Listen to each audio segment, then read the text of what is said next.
ഇതെന്താ അങ്ങനെ അങ്ങോട്ടും ഇങ്ങോട്ടും നോക്കിയിരിക്കുന്നതെന്ന് വെച്ചാൽ വേറെ ഒന്നിനുമല്ല, ഒരു ഫുഡ് കഴിക്കാൻ വേണ്ടിയിട്ടാണ്.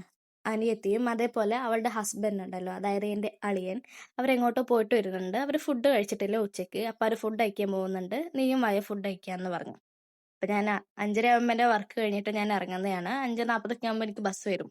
അവർ പറഞ്ഞു അവർ കൊണ്ടുവിട്ടോളാന്ന് പറഞ്ഞു. 5:45 അവരെ കാണാനില്ല. ഞാൻ അത്രയും സമയം പോസ്റ്റ് അടിച്ചിട്ടിരുന്നു. പിന്നെ 6 മണിക്കാണ് അവരെത്താറായി എന്ന് പറഞ്ഞിട്ട് വിളിക്കുന്നത്. ആ സമയത്താണ് പിന്നെ ഞാൻ ഇറങ്ങി വന്നത്. അപ്പം അടുത്തുള്ള ഷോപ്പിൽ പോയി. അപ്പം അനിയത്തിക്ക് എന്താ വേണ്ടതെന്ന് ചോദിച്ചപ്പോൾ അവൾക്ക് മന്തി മതി എന്ന് പറഞ്ഞു. എനിക്കും മന്തി മതി. അപ്പം ആസ് യൂഷ്വൽ അളിയനും മന്തിയാണല്ലോ പറയുന്നത്. അപ്പോൾ ഒന്നും കുറച്ചില്ല, ഹണി അൽഫാം മന്തിയാണ് വാങ്ങിച്ചിട്ടുണ്ടായിരുന്നത്. എനിക്കിഷ്ടമെടുത്ത ഹണി അൽഫാമ. പക്ഷെ എന്നും കഴിക്കുന്ന ഒരു ടേസ്റ്റ് ഉണ്ടായിരുന്നില്ല റൈസിന്, അല്ലെങ്കിൽ ഭയങ്കര ഫ്ലേവർ ആയിരിക്കും. അതേപോലെ ഇവിടുത്തെ മയോണൈസ് എനിക്കിഷ്ടം. ഞങ്ങൾ ഇടയ്ക്കിടയ്ക്ക് വരുന്നതുകൊണ്ട് അവർ തരുന്ന കഴിഞ്ഞാൽ അപ്പം തന്നെ ഞങ്ങൾ അടുത്ത ചോദിക്കുക, അവർ തരുകയും ചെയ്യും. അപ്പം അത്യാവശ്യം ഞങ്ങൾ അറിയാം.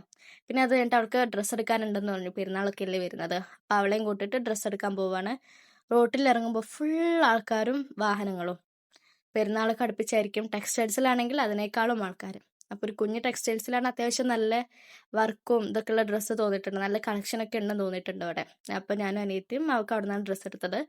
പിന്നെ റോട്ടിൽ ഇറങ്ങുമ്പോൾ ബ്ലോക്ക്. പിന്നെ ബ്ലോക്ക് നമ്മൾ വെയിറ്റ് ചെയ്തിരുന്നാൽ തീരില്ല എന്നറിയാലോ. അപ്പോൾ ഞങ്ങൾ ആ ബ്ലോക്കിലൂടെ തന്നെ പോയി. പിന്നെ അനിയനുണ്ടായിരുന്നു ട്രെയിൻ ഇറങ്ങി വരുന്നത്. അവനെ പിക്ക് ചെയ്തിട്ട് ഞാൻ പിന്നെ വീട്ടിൽ പോയി.